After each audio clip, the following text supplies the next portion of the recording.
Algoritma LL1 merupakan algoritma parsing tanpa backtracking. Algoritma ini juga sudah memiliki prediction. Kemudian algoritma L pertama mengacu pada proses input dari kiri ke kanan. Nah, inputannya itu dimulai dari sebelah kiri ke sebelah kanan.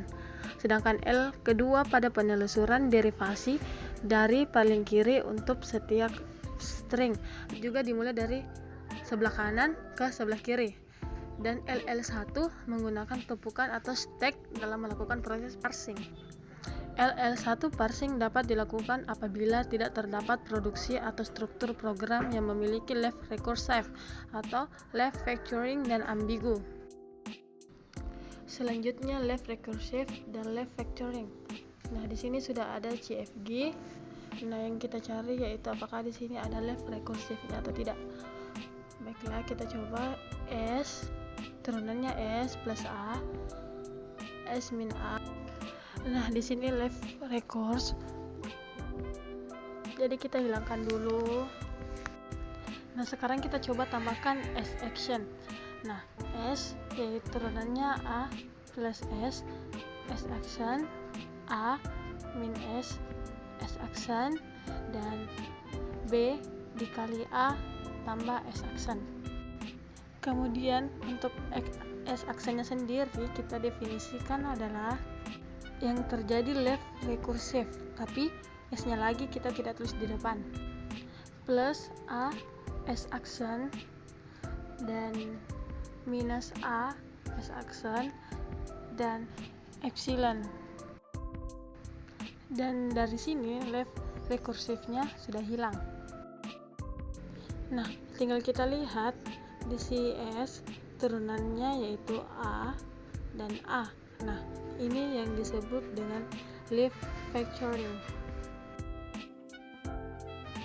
Nah, untuk menghilangkan left factoringnya, jadi ya sama aja kita taruh S. Nah, A-nya kita ambil. Nah, dari variabel A ini kita tambahkan variabel lain.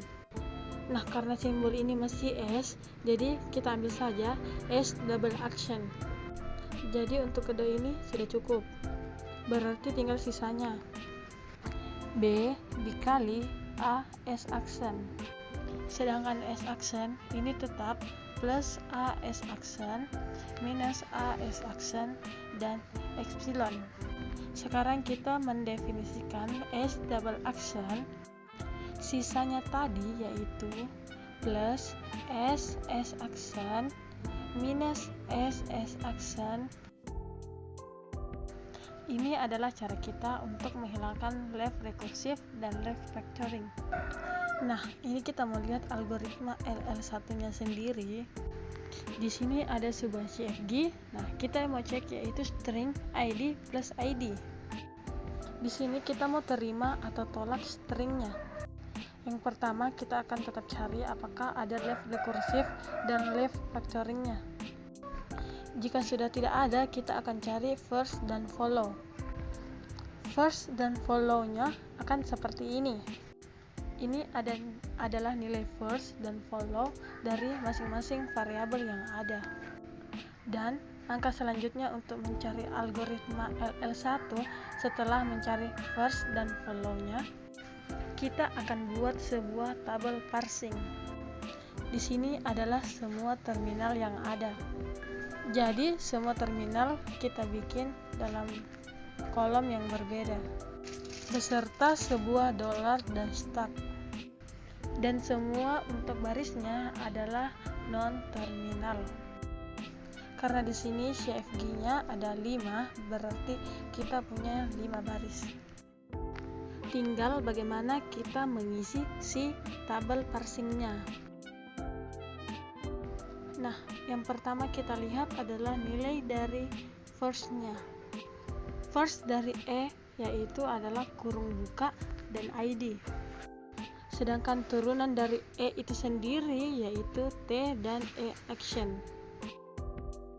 Nah, kita lihat first ini T adalah kepunyaan si E. Kita tulis di first-nya yaitu E turunannya T E action. Begitupun juga di ID karena first-nya yaitu E, turunannya T, E action. Dan kemudian untuk E action-nya first-nya adalah plus dan epsilon. Tapi di sini epsilonnya tidak kita tuliskan, jadi yang kita cari yaitu plusnya saja. Nah, plus TE action adalah first-nya, jadi kita tulis E action maka plus TE action. Dan untuk si T first-nya yaitu kurung buka dan ID, di mana T adalah kepunyaan dari F. Untuk first kurunan buka dan ID adalah F, T turunannya F, maka F T action, dan di ID juga sama T, maka F T action. Nah, kemudian sama juga dengan T action karena di situ kita mempunyai tali atau penghubung bintang epsilon. Jadi T action maka bintang F T action. Nah, untuk si F-nya sama, kita punya dua yaitu kurung buka dan ID. Nah, turunan buka kita punya yang pertama yaitu E dan ID yaitu turunannya juga ID. Berarti di sini F maka kurung buka E dan kurung tutup. Dan untuk ID-nya yaitu F maka ID. Oke, kita lanjutkan untuk follow-nya.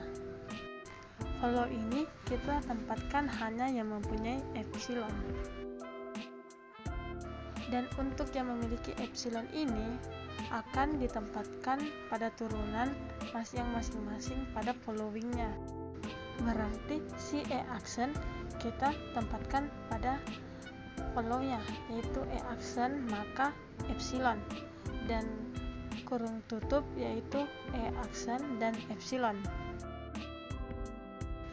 T action kita tempatkan yaitu T action maka epsilon, dan kurung tutup T action maka epsilon. Begitupun di dolar T action maka epsilon. Ingat, pada proses pengisian parsing ini harus benar-benar, karena ini adalah langkah awal kita untuk mencari stringnya.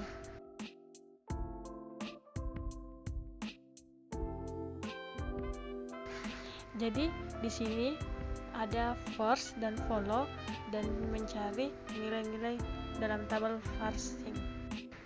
Ini kita sudah punya tabel first dan follow. Ini adalah tabel yang baru untuk proses parsingannya. Di sini kita punya parsing stack, input, dan action. Untuk di parsing stack dengan simbol awal E, dan di inputannya kita memiliki string yaitu ID plus ID, dan terakhirnya itu adalah stack. Nah, kemudian untuk tabel actionnya ini kita lihat dari tabel parsingnya. Nah, lihatnya bagaimana? Kita lihat dari yang paling kanan, itu adalah T dan ID. Kita lihat untuk E saat bertemu si ID, maka kita punya ID E sama dengan maka T action, dan kita akan turunkan si E maka T E action. Berarti si E ini sudah tidak ada dan kita gantikan menjadi T action. Di sini kita tuliskan E action tapi kita balik. Berarti kita balik E action dan T, dan di inputnya tetap seperti ini, ID plus ID stack. Sekarang si T bertemu dengan ID, T bertemu dengan si ID yaitu T maka F T action. Berarti si T ini kita turunkan menjadi F T action. Jadi E action kita tuliskan dari paling sebelah kanan yaitu T action dan F. Di inputannya pun begitu, ID plus ID stack. Nah, F bertemu dengan ID maka itu adalah F maka ID. Berarti di sini kita akan punya stack, action, action, dan ID. Di inputannya pun begitu, ID plus ID stack. Nah, ID bertemu dengan ID di actionnya, maka di actionnya menjadi match ID. Nah, selanjutnya untuk baris ID dan ID sini akan hilang. Inputannya berarti di sini tinggal stack, action, action di inputannya plus ID stack. Nah, ketika action bertemu dengan ID, hasilnya yaitu action maka epsilon. Dan jika actionnya adalah epsilon, maka action dan actionnya akan hilang. Dan selanjutnya di sini selanjutnya yaitu action plus ID. Nah, actionnya yaitu action maka action. Kita akan tuliskan action plus, dan di sini kita tulis plus ID stack, maka hasilnya yaitu match plus. Nah, plusnya hilang, maka tinggal action dan T. Di inputannya pun plusnya hilang, jadi ID stack. Jadi hasilnya yaitu T maka F action. Dan di sini action, action dan F di inputannya yaitu ID stack. Hasil di actionnya yaitu F maka ID. Maka parsingnya yaitu action plus ID, action, action dan ID. Di inputannya ID to, dan hasilnya itu match ID. Nah, ID-nya hilang yaitu action, action dan stack. Jadi hasil actionnya yaitu action maka epsilon. Jadi actionnya hilang menjadi parsing action stack, dan hasilnya di sini yaitu action maka epsilon. Tinggal di sini stack, di sini juga stack, dan hasilnya yaitu accept atau kita terima. Si stringnya kita punya. Oke, minim saja proses parsing pada, semoga dapat dipahami. Terima kasih. Assalamualaikum warahmatullahi wabarakatuh. Pada video kali ini saya akan menjelaskan tentang metode parsing, di mana di sini kita akan menjelaskan tentang LR parser. Di sini kita lihat LR parser terdiri dari 4 bagian. Yang pertama yaitu LR0, dan yang kedua yaitu SLR1 atau simple LR, dan yang ketiga yaitu LALR1 atau log ahead LR, dan yang keempat yaitu CLR1 atau canonical LR. Kita tutup first dan follow. Dan first dan follow ini kita akan membuat tabel parsing. Ini kalau pada tabel LL1. Dan pada LR0 dan SR1 atau simple LR ini biasa disebut dengan LR0 items. Dan untuk LALR1 dan CLR1 kita butuh LR1 items. Dan di sini untuk items apa saja, yaitu items pertama dan items yang kedua yaitu diagram transisi dan tabel parsing.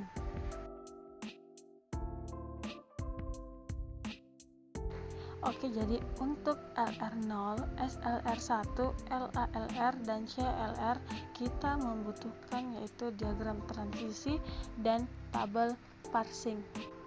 Baru setelah itu kita menentukan parsing actionnya. Tapi yang berbeda dari LR0 items dan LR1 items, di diagram transisi kita akan menambahkan plus load ahead.